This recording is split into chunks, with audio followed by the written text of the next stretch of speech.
Welcome into Between the Pylons. I'm John Camacho. And this is Jacob Waters. And we have a great show for you guys today.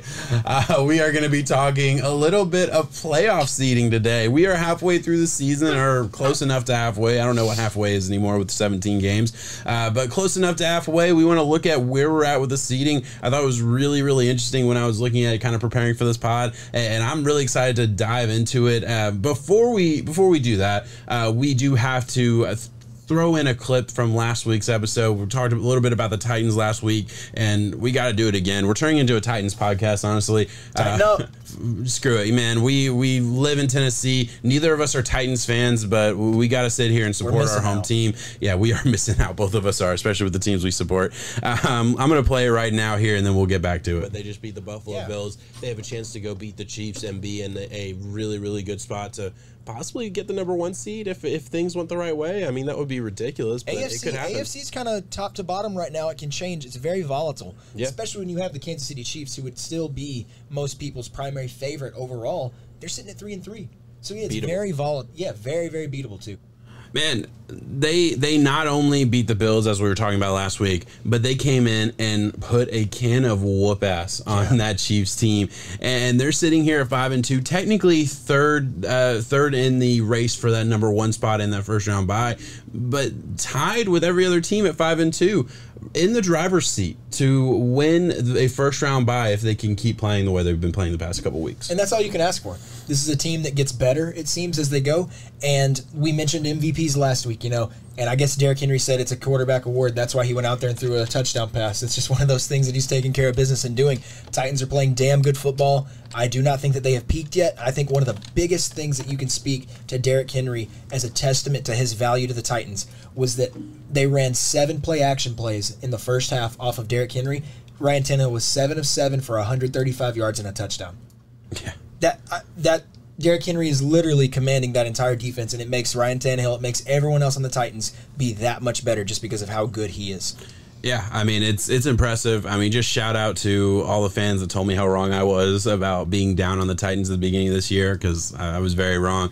Listen, assuming that they don't fall back down to earth and they play the way they've been playing over the past couple weeks, if that is the new normal for the Tennessee Titans, this is their schedule, and I can honestly look at it and think, man, what they have it's a 17-game schedule. They've played 7, so they have 10 games left, and I'd say 8 of them should be wins based on the way they've been playing. They have Colts, Rams, Saints, Texans, Patriots, Jaguars, Steelers, 49ers, Dolphins, Titans. Dolphins, Texans, excuse me. That is so winnable, especially those last 4 games. I mean, really last 5, getting the Jaguars, Steelers, 49ers, Dolphins, and Texans. The only ones that they will not be a favorite in is the Rams. I would put money on that looking at all of these teams. Assuming if you were to put the line out right now on all of those games. Absolutely agree. I mean, and that Rams game is going to be huge. Obviously, they play the Colts this week, which is always a big game, always a scary game for the Titans, and Titans fans never feel comfortable going into Indianapolis. Titans got the first one too, but so they split, exactly. And if they can sweep the Colts, oof, I mean that's another feather in their cap. It's another stereotype that Titans teams have never been able to do. Yeah. One of them was beating the Colts at home. They haven't done that, but 4 times since 2008? They said that is an insane number. 2008 doesn't sound like that long ago, but then when you start adding it up. Yeah, we got some time since then, and they've only won 4 out of that. Yeah, that's sad. They're gonna try and make it 5 this week. We'll dive right into the main conversation that we want to talk about here. Actually, before we do that, what would if you were on bovadasportsbook.com and you were making the odds book, like if you were putting the odds for the Titans to win the conference, because this odds isn't actually out right now, where would you put it? They're the favorite, but I mean, to win the conference. In my head right now, with the way that things are stacking up, really, I would put everyone would be a plus odds. That's just the way that they do that. But I would put them and the Bills probably right at like a plus 200. No joke. I would have a Bengals team ahead of a Raiders team that are both technically ahead of them right now. Ahead of a Bills team that is 4-2, but they do have the head-to-head matchup. Of Ravens team again that's 5-2, sitting at the 4th seed technically because of that Bengals. There are some really, really good teams. We are very fortunate on the NFC and AFC to look at these top dogs. And at the halfway point through the season, I can honestly sit here and say that 1 through 7, maybe minus 1 or 2 teams that are in there, can realistically win the Super Bowl right now. Wow. No joke. But if you were to ask me where my favorite sits, and I have to go off of momentum and the way that teams are playing right now, yes, the Tennessee Titans would be the favorite in the AFC. That's a bold statement. One that I do tend to agree with. Way, so. Yeah, Chiefs are sitting there 11th right now in the race. I mean, they're 3-4. They're 11th in the AFC. Now it's Mahomes. It's the Chiefs. You got to think eventually they're going to get back on track. I still believe in that. But at this moment, yeah, it's not looking super good just yet. We'll see how the rest of the season unfolds. But they have that head-to-head victory, and they have 2 games on them. They have the head-to-head victory against the Bills, and they have 2 games on them. So if they are able to stay stride for stride with some of these top teams, yeah, you need the Raiders to fall off. The tiebreakers have stacked up well. Yeah, but the Raiders probably are going to fall off, right? Like that's fairly realistic. They don't have a they don't have a head-to-head matchup against the Bengals this year, so it'll depend on how the tiebreakers fall. But again, the Bengals, I mean, we're talking about 3 teams that like historically do seem to, come back down to earth eventually. They're new. They're new to being the big dogs here. Like I said, this is where Bills, Ravens, Chiefs typically sit around this time of the year, going in years past, 2 or 3 years past now. So the Titans, out of the Raiders and Bengals, have the most experience. Yeah. With being up. The Titans are a very good team. They've consistently won the division lately. Yeah, exactly. They're not a top seed usually, but they're a team you definitely don't want to face on Wild Card Weekend. No, not at all. This year, if they're somehow able to secure a first-round bye, and not even just the first-round bye, but having teams be able to go through Nashville. I'm not saying that Nashville is like any type of insane home field advantage by any means, but getting to dodge the bullet that is that other team's environment will speak huge testaments to this year, because last year we got to see COVID, no crowds. It really wasn't a factor, other than having to see how your team would handle the travel, which is just normal stuff that many teams are used to. Getting away from that home environment and the crowd. I mean, you saw, I'll bring up the Bengals right now. Joe Burrow said that one of the best things for him was playing in the SEC. He literally said any SEC game is louder than the NFL. I don't know if he was trying to piss off some of the NFL fans that he'll be facing later on, because all it's going to take is one bad game and then it's going to get memed up everywhere, about the sound bit, not being that crazy. But he said it, and I think that if you can avoid putting yourself in those spots, do it. Titans hopefully control their own destiny and can do it. All right. So I'm not going to make you give me numbers, but of the top 7, right? And just for everybody listening that's not watching, they can't see what we're looking at anyway. We got Browns, Chargers, Ravens, Bills, Titans, Raiders, Bengals as the top 7 from bottom to top there. Take those top 7 in the AFC alone, the chance to win the number 1 it's not an odds on Bovada yet. I think it should be. Like, I wish we could go talk to them and get them to do that. But the odds to get the number 1 seed. Give me top to bottom. You don't have to give me the numbers, but just your favorite to least favorite. Yeah, give me Titans, Bills. I said that. I spoke on that earlier. I think that speaks for itself. Ravens right after that. And I'm going to surprise some people right here. I'm going to put the Kansas City Chiefs, who are sitting at 11, on that list at, what was that? That would be 4th? It's going to be 5, because you put Ravens 5th. At 4. Yes. Or no. You did Titans, Bills, Ravens. So Chiefs. I guess Chiefs at 4. Chargers at 5. Bengals, Raiders, Browns. Bengals, Raiders, Browns. Bengals getting no respect. They do get respect. They're number 1 right now. All they have to do is win out. They have made it this far. Pat yourself on the back. Good job. But a team historically based that was not good last year, it's hard for me to really turn that whole, game script around in my head this fast. They're a good team. They have showed up. They have played some good games. And the ones that they have lost have been very close games at that, too.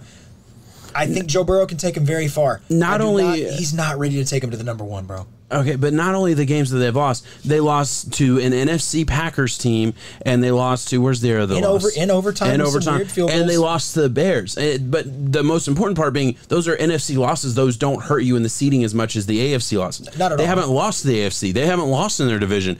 I'm surprised to see you put them that low. And listen, let's go through the rest of their schedule. They get the Jets, Browns, Raiders, Steelers, and I don't want to sit here and say they're going to win all those games. Obviously, Steelers, that's always a very, very very tough matchup. I'm surprised to see how fast you have turned around on the Bengals as a whole. Well, I'm looking at this. I'm not sitting here saying that they deserve to be the favorite. I don't even think they should be favored higher than the Ravens. But yeah, I did think over the Chargers was the biggest surprise for me. And to disrespect them at 6 when they're number 1, when they've been playing as good as they've been playing offensively, especially when their defense has really shown up, when every loss has been a very close, very good loss. There's a very real world where they're undefeated right now.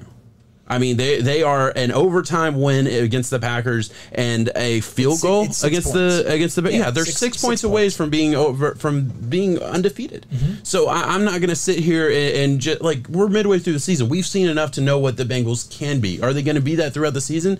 I don't know, but they are on an absolute roll. They should beat the Jets this week. They probably should beat the Browns, assuming they don't get healthy by then. Browns obviously healthy. That might be a different story. That's a bigger game. But Browns have been decimated by injuries, so you kind of get nervous about that. Raiders obviously are a tough game. Steelers, we'll see what happens there. Chargers, 49ers, but they finished the season Broncos, Ravens, Chiefs, Browns. I don't think that's easy. That's not easy. That's not easy at all. But if they get into that final month of the season or final 4 games of the season, I guess not technically the last month, but final 4 games of the season, and they're still leading the pack, are you going to sit here and say that they're not going to be at the top? They're a good team. I do think that I have a little bit of logo bias, and everyone out there has this. Listen, I'll be honest with you. I am playing devil's advocate a little bit. I get it.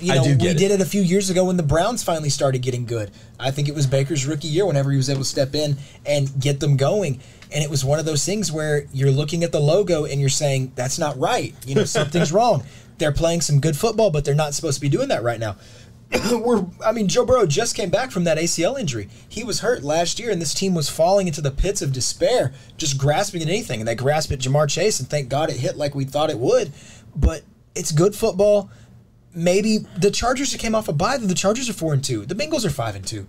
There's good football to be played, and I think if both of them played, it would be a very close matchup. It is a much harder schedule than the Titans have into season. I'm honestly surprised you didn't try to come at me more for the Chiefs, throwing the Chiefs where they were. Yeah, I mean, you got to give the Chiefs some respect, man. I mean, at the end of the day, listen, they're not playing well. There's no doubt about it. But I know for a fact that Andy Reid has a million different ways to get a 3-yard completion. The fact that he's not calling it right now is ridiculous to me. We talked about it a little bit on the Power Ranking show about the Chiefs. We still have them at 12. Yeah. I'm still going to give them their respect. So for you to throw them in there, no, I don't have a problem with it. I will just really quick bring up their schedule, so we can look at it really, really fast before we move on to the NFC, just to see, like, who do they have to go through? What are the teams that, like, look really tough? They get the Giants this week. That should be a win. God, Giants on Monday night. What a poopy Monday night game. For real.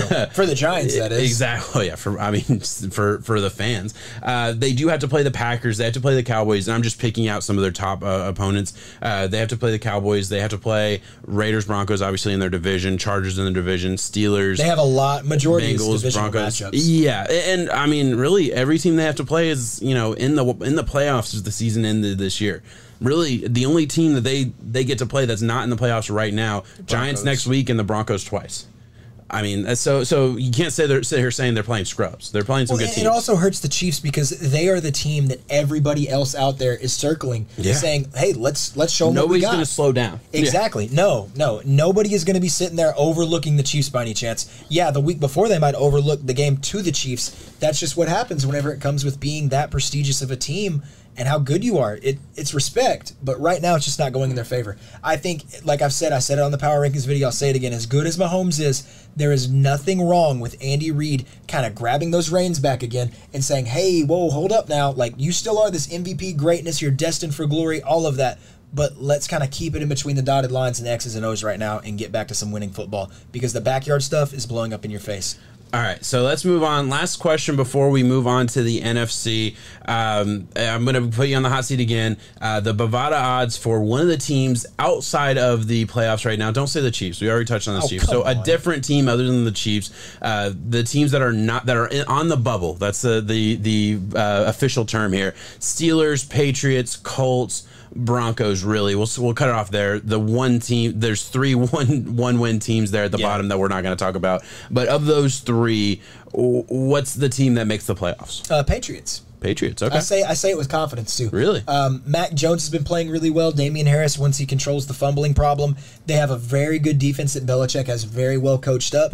And I think that the Patriots are able to handle the teams that they should, and they give a good dogfight to some of these other teams that they shouldn't. So in my head, if they win the games that they should, and I'm pretty sure they have a formidable schedule, it's like the ones I got it right here for you. The ones that they should win, and then every other hard game, I'll give them that toss up. They play the Bills twice. I'm assuming one of those would be a split, and that's going in the Patriots' favor. So you play they have the Chargers this week. Let's just say an L. They're 3-5. You have the Panthers. That's 4-5. Browns, I'm going to give it to them 5-5. Falcons 6-5. Titans probably going to lose, right? 6-6. Bills, I'm going to go ahead and give it to the Pats at that one. 7-6. They beat the Colts 8-6. They lose to the Bills again 8-7. Beat the Jags 9-7. Beat the Dolphins 10-7.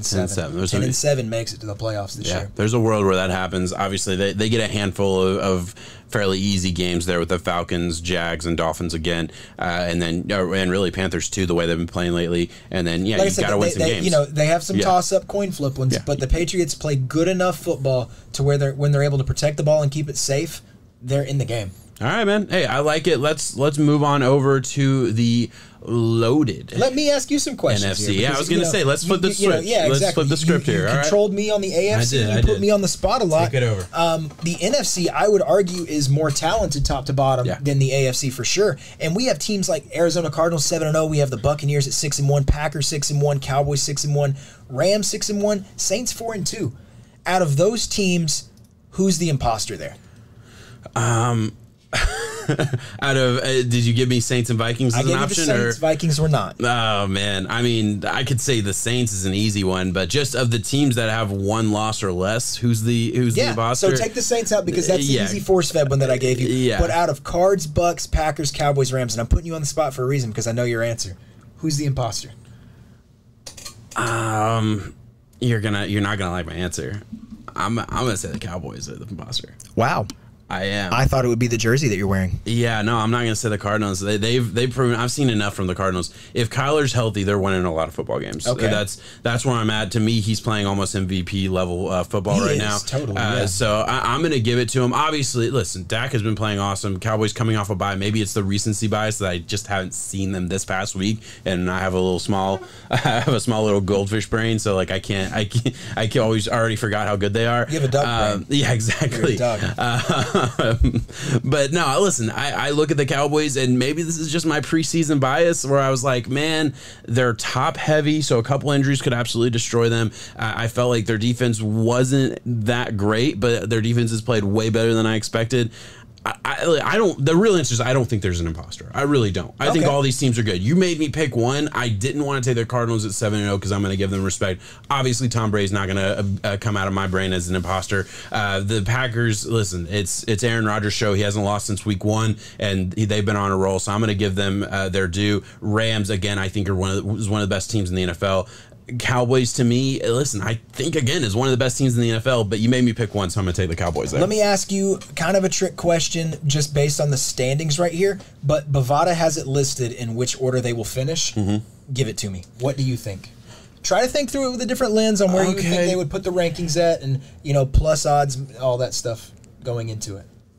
I think Rams are going on a roll. I actually, the Rams are sitting at 5 right now. I think they end up with the first seed bye. Okay, Rams are not number 1. Rams, I'm wanting you to not give yours. I'm wanting you to guess what Bovada has it listed. I want you to give me what you're making a guess. Yes, what their 1 through 7 in the playoffs would be right now. Okay, well, the Cardinals, I know from last week because we were looking at it, aren't the favorite to win the division, or Correct. They're the favorite to win their division. They are not the favorite to win the NFC. So I'm definitely know it's not the Cardinals. I know the Cardinals are ahead of the Rams there. I would guess Bucks, Packers, Rams, Cowboys, Cards. Okay, you were close. It goes Bucks, Rams, Cards, Packers, Cowboys. Bucks, Rams, Cards, Packers, Cowboys.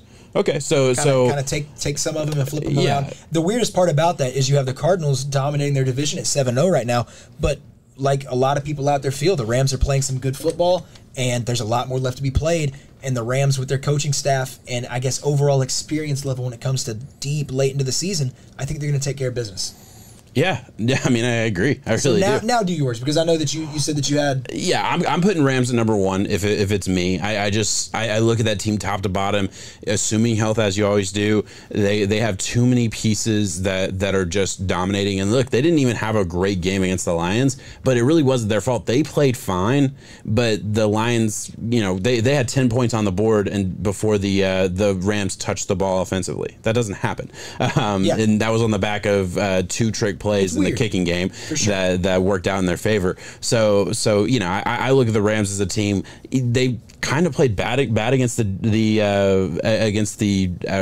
Giants. 2 weeks ago, they played kind of bad against the Giants, but still dominated them. I just look at them as a team that they can turn it on at any moment. I really believe in Stafford as one of the best quarterbacks in the league. He's playing at a high level right now. They have weapons all over the field there, and I think they're borderline impossible. This team to me looks very similar to the team that went to the Super Bowl and lost to the Patriots, except they have a much better quarterback under center, and I think that is the difference maker. I really do. I believe that all year, so I'm going to stick with that. Obviously, they had one bad game against the Cardinals. They lost to the Cardinals, and that's why they're not at top of this rankings. And they're going to get another chance at the Cardinals, and I think they're going to win that game. Then, obviously, I'm going to take the Bucs. They are on a roll. They just look unstoppable right now. Packers also on a roll, seem a little bit less unstoppable. Then I'm going to go Cowboys Cards. Actually, I'm going to flip it around, and that's only because dirty dog. No, that's only because of the division they're in. They have to play the Rams again. So I'm giving them one loss right there. And then I'm going to give the Cardinals ahead of the Cowboys because the Cowboys won the division last year, so they probably have tougher opponents down the road, not looking at the schedule right now. Yeah. I'm going to go Cardinals against the problem is the Cowboys. The Cowboys get the benefit from that very cake NFC least division out there in the NFC East. But it just depends on how that stacks up. I'm going to put some words out there too, and you may disagree with them, so I'm kind of curious to hear your thoughts there. But I feel that the big dogs in the NFC, like I said, are better than the AFC, but the AFC extends a little bit past that 7th seed, and there's some teams in there, like you said, with the Colts, the Steelers, the Patriots, and the Chiefs still sitting at 11 that could, arise and get into this playoff mixture. Is there a team in the NFC, because it gets kind of ugly quick when you get outside of 7, but is there a team that impresses you? Is there a team that you think could make that jump and maybe snag that wild card spot, or maybe even come from behind and take care of a division? I don't think so. That's why I said I'm gonna put a lot of words out there, and I'm wondering if you disagree. The Saints could get lucky and beat the Bucs this week, and then they're technically in the lead in the division, sitting at they would be sitting at 5-2. The Bucs would be 6-2, and the Saints would have that half game ahead because they already had their bye, and the Bucs haven't. That's the team that I just look at, statistically, they're already a game early. They played the Bucs good last year, obviously won both of those games in the regular season. So it's I could see that, but I just don't see the Bucs slowing down. So I'm not going to go there. I'm genuinely just talking this through in my head because I don't really have a good answer. Vikings, I just don't see, they're not going to compete with the Packers. I'm not even talking about that necessarily as much as a team that's on the bubble outside that might be able to snap that wild card. Because I think the divisions are a wrap. Still, I will say that. I think the divisions are a wrap. We're, instead of writing it in pencil, we're bringing out the pen to write it out. It's hard to do that a lot of times. Outside of the Rams and Cardinals fighting for that division, I think the rest are kind of a wrap. On the bubble team that you see will make it. 49ers sitting at 2-4. I don't want. The Dolphins have their first round pick this year. I want them to suck all year, and they've been doing exactly what I wanted so far. 2-4. This 49ers team is just too good. On paper, they're supposed to be up at the top with the rest of these great teams. On paper, they're that good. Obviously, look, the whole Trey Lance isn't ready. I feel like I've been saying it since the offseason. I've been saying it the whole time. Yeah. Trey Lance wasn't ready coming out. He came out of a really small school. He needs time. That's not a derogatory statement. Trey Lance can be freaking awesome in the NFL, and he can. I can say that, and I can also say he sucks this year, and he's not going to be helpful to the team this year. I think that both things can be true. I truly believe both things. Garoppolo's fine. He's good. He's got to stay healthy, right? He's the same starting quarterback that he's been the past couple of years. Nobody's going to love him, but I think he can win you games. It just comes down to, can that defense stay healthy enough? Can the offensive line stay healthy that's had issues? Trent Brown going down was huge. All of these other injuries that they've had to deal with, they've constantly had to overcome. And then also, listen, you mentioned it early on in the season, and I've come around on it big time. can Kyle Shanahan just swallow his ego a little bit and let his playmakers play? Yeah. Brandon Ayuk is just too good to be relegated to, you know, that third string role that he's getting. I know what we saw his rookie year. I saw that flash. I saw the talent. He's there. Get him out there. Get it. Yeah. Get it. Give him more opportunities. Give him the ball in his hands. Get clever ways. Deebo Samuel's obviously awesome, but he doesn't need to be carrying the load. Obviously, Kittle's got to get healthy and use Kittle as a pass catching weapon and not just a blocker the way they did way too much early on in the season. But at the end of the day, that's the team. Carolina Panthers, I want to say, because you know how much I love them preseason. But yeah, Darnold's struggling the past couple weeks. It's scary. It's really, really scary with the Carolina Panthers, again, looking for a quarterback. And again, it feels like almost the same story. Early on in the season, looked really good. You could say the same thing about Bridgewater early on, that like the team was kind of on board, fans were on board thinking, oh, this could be the answer, and then falling apart mid-season. Right now, Darnold falling apart a little bit, needs to be better. Bears, I'm going to say no, just because I think Bears fans in the long run will be happy if they just get Nagy out of town. Yes. I really believe that. What's the point in somehow him trying to build to that resume and saying, look, we made the wild card again? Because one of the weirdest part about it is that you have the Vikings who hold that wild card spot right now with only a 3-3 record. So, you know, you said the 2-4 49ers making it, and it was kind of one of those things where it's like, man, really? That's one game. Yeah. There's a lot of football left to be played. The Vikings are 3-3, 49ers are 2-4. 49ers just had to battle the elements in a very, very weird Sunday night football game that could have gone either way depending on who knows what happens whenever you can really run your true scheme out there. So, yeah, I mean, I think the 49ers would be, I guess, like a Bovada best bet overall. Yeah. Especially with the 2-4 record, because I know they're going to be tossing some money your way because statistically it's not in your favor right now. But it's one of those teams that I just cannot let go of. Listen, we said it. What did we say last year with I think it was the Lions. It was constantly the best, like whatever record they had. The best worst team in the league. They were the best 1-win team, and then they were the best 2-win team, whatever the case may be. Absolutely. Right now, the 49ers are the best 2-win team in football. There's a lot of them. Yeah. Yeah, I absolutely agree. Chiefs are the best 3-win team. Facts. Yeah, no, like I agree. Let's go a different way with this. Top 5 are solidified, right? Top 5 seem to be real in the NFC. For sure. I don't think, is there a team in the AFC that cracks the top 5 in the AFC right now? And let's go so far as to say, I was going to say, let's look at our power rankings real quick and look where we're at. We have Cardinals at 1, Bucks at 2, exactly Rams, Bills, Cowboys, Packers. So we really only have one team in the AFC in the top 6. I didn't realize that until actually just looking at it here. But then the AFC gets to go on their little tear of showing the depth that they have because they take out all the next teams until we hit, I think, the Vikings at 13 in our power rankings. Yeah, I was going to say, so Saints at 6. Who's better, Chargers or Saints? Chargers. Who's better, Browns or Saints? Browns. Who's better, Patriots or Saints? Saints. Okay, who's better, Steelers or Saints?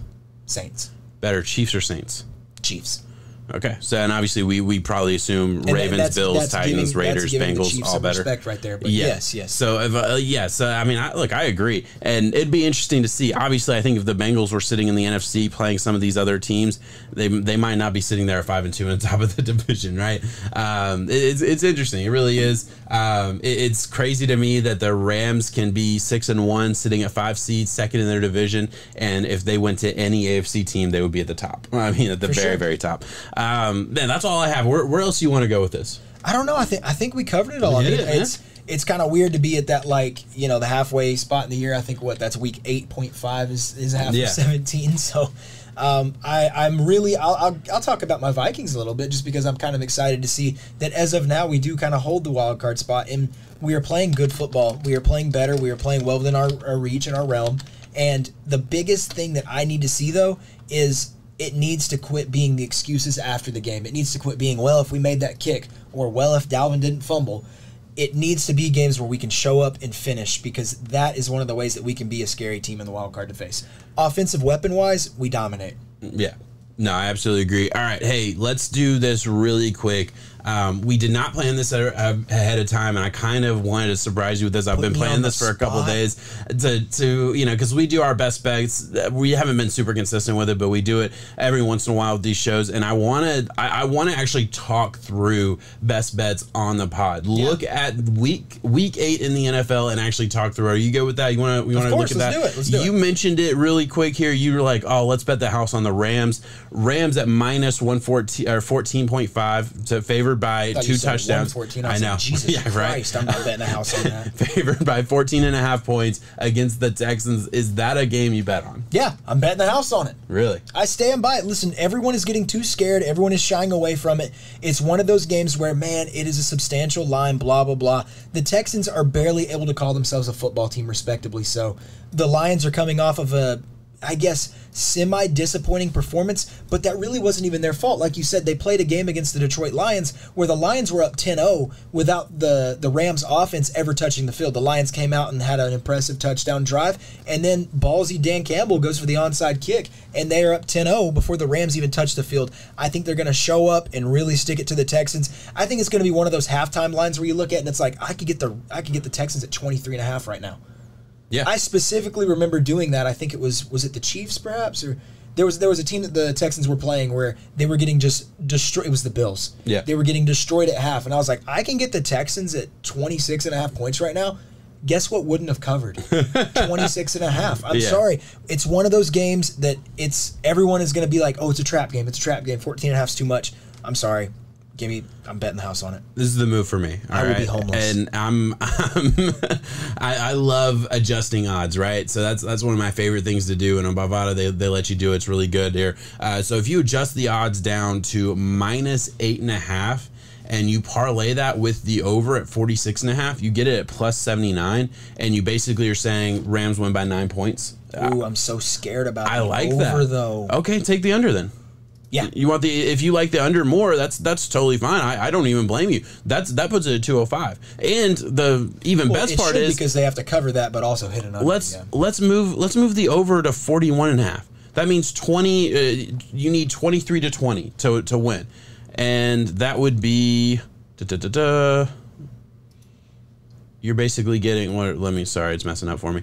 Plus 119. You're getting even money for it to be, basically you think it's going to be a high scoring game. 32 to 10, 33 to 10 covers there. I will do it. No, I think it's going to be a low scoring game, solely because of the Texans. You think the Rams are going to score 30 points? Yes. Realistically, right? I think I'll do a 3-shot bet. Texans under 14.5 points. Texans. That's a good bet too. We can do that. We can do that. I'm very confident that they are going to struggle. It's going to be an ugly game. And look, the over under is 15, under 15 points, and Texans to cover 8.5. Let's see what that is. I won't let you do that. Damn. They're smart. Yeah, I wouldn't let them do that either. You money. Yeah, I don't blame them. They're not going to write still, the check. I mean, listen, if that's the best bet at plus a 105 to go under, I mean, maybe that's the bet. Stay away from the line altogether. Bet smart. Bet the thing you believe in. Put some shots on it. I would take the under though. That's the thing. I want the under. Yeah. That's okay. We'll keep talking about some together. games. The thing is, we can both just take shots if we lose. We will find something to bet on against each other. Let's move on. Do you think there's a best bet there for people to bet on? Do you think there's anything there? The Rams spread. The Rams spread. I'm serious. I know it's a lot of points. I know it can scare you. The Rams I'm buying points if I make that bet. I am. And what I would do, honestly, the player prop bets aren't out when we record this, but I would genuinely look. If Matt Stafford is anywhere around 300, I think he's throwing for 300 yards. I really do. He did against the Lions. I think he will again against the Texans.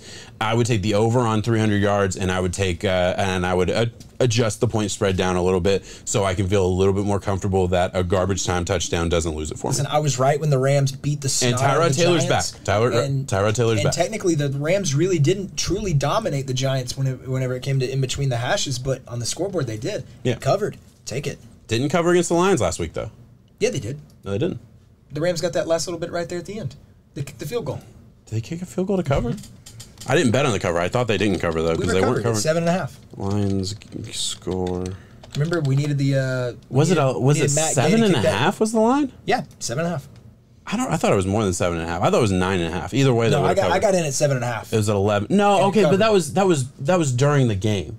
That's what you're thinking. Okay. Yeah. So what we did a live bet during the game. I love doing live bets. Yeah. Honestly, it's better than touching some of the Lions. Yeah, it was a 17-point line pre. That's what it was. That's what it was because the Lions went up 13-3, and we were looking at it like, oh, Rams got this. I got it at 10 points because the Lions got up 10 points before the Rams touched the ball. It brought the line down to 7.5, and I was like, I'll take that. Yeah, Like, that was because I was fighting to get in at 5.5. Because I was there for a second. Yeah, and you didn't even have to stress it. You wouldn't have had to stress it because they were winning by 6 before the touchdown. Okay, so yeah, no, they did not cover the original line. Officially, they did not cover. No, because I'm sure that was probably over. It was 17. It was 17.5 was the line. Wow. Yeah. So that's what I'm saying is like, obviously they wouldn't have covered if it was 14. That was a struggle game, though. That was a struggle game, and the lines threw out the kitchen sink at them. So, I mean, yeah, I get that. But, I mean, you never know, man. That's why I wouldn't. I just can't touch a 14.5 line. But I don't blame you. Like, I do agree. Here's a line I would touch. I feel better about the Buffalo Bills covering 13.5 against the Dolphins. I would bet the kitchen sink on that. Buffalo coming off of a bye week especially goes in their favor. Buffalo gets to catch them at home. Yeah, against a Dolphins team that is struggling. I mean, has had no answers for the Jaguars and the Falcons. They've had answers. They played close games against the Jaguars and Falcons and lost some I mean, they lost by a field goal in both games. But either way, at the end of the day, they're not going to even compete with the Bills. It's over. I mean, the game's over before it starts. And I'm a Dolphins fan. I think you're right. I think that would be a better, I think that's a better bet move overall. I do. I really do. Buffalo, the bye week. The bye week speaks a lot. I look into it having a good elite team. Yeah. You were able to come off of a bye and show why you had that bye. And the difference for me is like I've just seen the Rams keep teams around a little bit more than I've seen the Bills do. The Bills dominate. Bills dominated the Texans. Bills dominated the Dolphins the first time, I believe. Maybe it was. I think so. I think they played them already. The Bills, I feel like, dominate teams, and the Rams, I've just seen recently keep teams alive a little bit and play down. Like they played down to the Lions a little bit last week. I get that. You know what I mean, and not really. Like that's obviously why there's some kitchen sink stuff. Though, when they're ready to show up and really. Oh, I believe it. I totally believe it. All right, let's do one more before we get out of here. Let's search Bovada here for one more big bet that we really like. 49ers favored by 3.5 against the Bears. I wouldn't touch that. Jaguars at +3 against the Seahawks. That I would take the Seahawks at -3. I really would. I know Seahawks are playing bad. I was thinking Jacksonville. Were you? Okay, so that's not a best bet. We'll stay away from that altogether. I was thinking Jacksonville just because, not saying that they're elite coming off of a bye by any means, but Pete Carroll's defense right now is giving up the most passing yards in the NFL. And if there's one thing I think that the Jags might be able to do is let Trevor kind of go. Here's one. Steelers +3.5. Baker Mayfield's still hurt. Got the running. I think Chubb might be coming back off of injury. But I mean, this Browns team is injured and is favored by 3.5. I could easily see this being a down to the wire game where you're winning with the points, and I could easily see the Steelers winning this game, coming off a bye. Obviously, Browns coming off a long week with a Thursday night game, but either way, I think this is going to be a hard fought battle, and I would definitely take the Steelers. And if you didn't feel good about it, I would buy a couple points and definitely take the Steelers at 5.5, 6. Yeah, I think buying a few guarantees it for you, but and if you're looking at if Case Keenum, he's a formidable backup. He showed why he has value a team in that role. But if he has to take the field against the Steelers defense, who I think is underrated and playing good football, and if Big Ben's able just to play safe and do what he does and kind of avoid the noodle arm stereotype, they win that game. I agree. And again, you buy 3 points. The Browns' job right now is to survive until they get healthy. Yeah, and the Steelers, I mean, they need a win here. So they're going to be coming with a lot of passion, a lot of fight. And I'm sorry, even with Big Ben struggling, Steelers are still the Steelers. They're going to win some games. I believe that. They're just too good of a franchise. Tomlin doesn't put out a bad product. Yeah, absolutely. So 3.5, to me, I think I would lock that. I really would. I think the Steelers win that game. I think they win it straight up. And granted, I would wait down to the wire and see how the injuries play out. We're recording this on a Tuesday, so we really don't know exactly how it's going to play out. Obviously, if a lot of those starters are healthy the way maybe they will be, it could be a different, that spread changes a little bit. But right now, I lean towards Steelers on that. Now is the time, though, where if you're able to kind of foresee the future, I know what I said is very hard to do, of course, but if you're able to think ahead and really think about what's going to happen, who's going to play, who might not play, who's in, who's out, you can really take advantage before the line gets adjusted, and then they're like, this is why it's getting changed to this now. And spoiler alert, look, Keenan played really good. We got to love the backup there, but he did play the Broncos. He did play on Thursday night. There's some weird stuff there. Exactly what he was supposed to do. Exactly. He's a high-end backup. Yeah, we knew that. That's what I think. He's getting paid, $7 million a year to be a backup? There's a reason he's there. He's a high-end backup. Browns believe in having good backups, and he's one of them. I mean, he's a solid player. All right, hey, you want to close it out there? You good? Anywhere else you want to go with this? I think I'm good. All right, guys, that is it for us at Between the Pylons podcast number 1 10. Thank you so much for sticking around. Like, subscribe if you haven't already. Hit a comment down below. Let us know what you're thinking. And yeah, that's it. DM Jacob for all your questions and needs. All right, he'll help you with anything you need. Peace out, guys. 7. Bye.